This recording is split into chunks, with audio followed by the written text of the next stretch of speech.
Merci à vous Valérie pour toutes ces précisions. Parlons maintenant du boom de la vente à domicile. C'est un bon remède anti-chômage justement. Si la tendance se confirme, 200 000 nouveaux emplois pourraient être créés d'ici à 2020. L'image est un peu vieillotte, mais dans les faits, ça permet de mettre du beurre dans les épinards ou de financer ses études avec en moyenne des revenus de 200 à 1000 euros par mois pour les plus efficaces. L'enquête est signée Yacine Mili et Régis Maté. Non, ça c'est le slip. Alors le shorty, Sophie Guyot est vendeuse de lingerie à domicile. Une activité qu'elle a démarrée il y a 2 ans, à la naissance de sa fille. 8 heures de vente par semaine et des revenus de 500 euros par mois. Un petit plus pour elle car son premier métier, c'est enseignante. On retrouve le même motif. Il m'a fallu un complément de revenu parce qu'aujourd'hui la vie fait que il faut des compléments de revenus. Prendre tout seul, c'est pas suffisant. C'est pas possible. On pourrait pas partir en vacances, on pourrait pas se faire les petits plaisirs comme on fait, on pourrait pas avoir tout ça.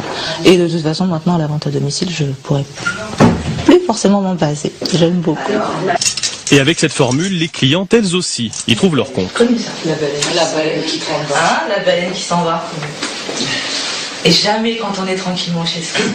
On peut essayer d'avoir les bons conseils également et demander aux copines si c'est sympa aussi.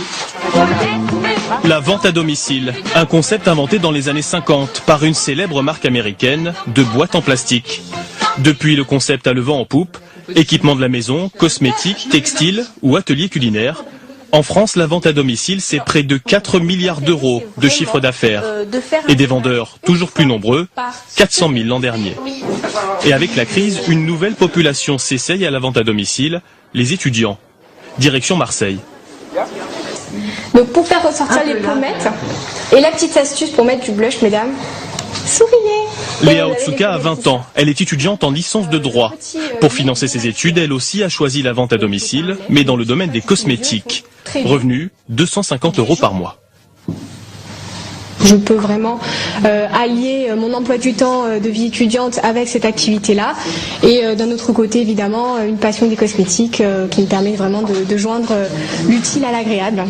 Pour les professionnels du secteur, la vente à domicile a encore de beaux jours devant elle. La vente directe est un moyen anti-crise, anti-chômage.